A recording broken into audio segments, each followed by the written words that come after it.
Comelec explaining a long delay in the reporting of national tallies on Monday and trying to assuage people's concerns about the integrity of their votes.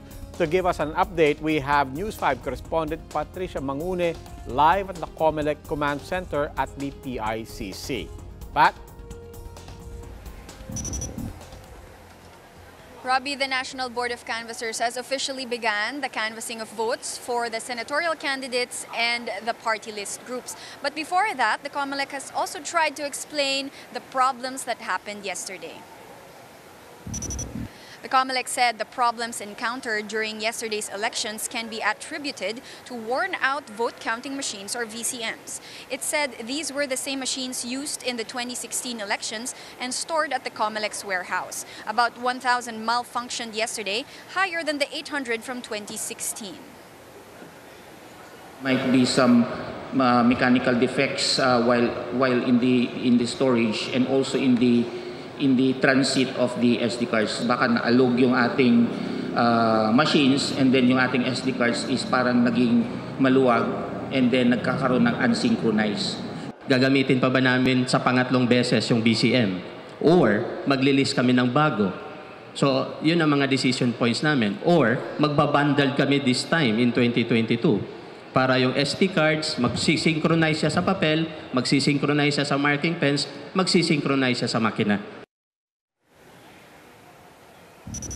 The Comelec, meanwhile, blamed the corruption of the SD cards to their low quality. There were more than 1,000 defective SD cards yesterday, far from only 120 last 2016.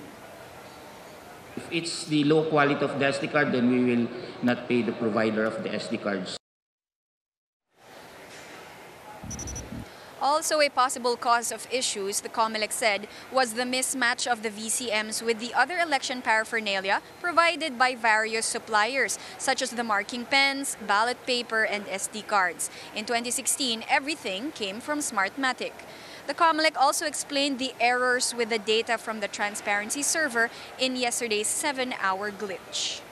In a normal situations, open yung ating gate. So yung traffic is mabilis lang, mabilis. And then it so happened during the elections, sabay-sabay by bulto. So nagkaroon kasi na parang bottleneck on that issue. So that what happens, nagkaroon ng delay of the picking up of the results. The Comelec downplayed yesterday's malfunctioning VCMs since they only constitute 1% of more than 85,000 VCMs and SD cards. But Comelec Chairman Sheriff Abbas is asking for understanding for the causes of delay. Yun yung hinihingi namin ng unawa at pasensya sa mga tao. But sa part namin, sa tingin namin, successful pa rin ang election natin because yung rate nga masyado pa rin mababa para sa amin.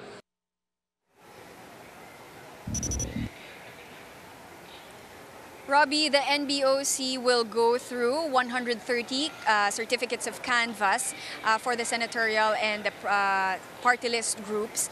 That's nationwide and as transmitted to their canvassing system.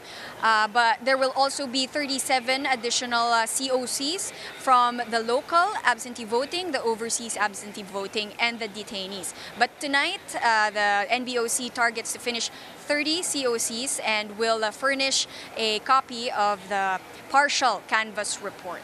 Robbie? That was Patricia Mangune live at the PICC.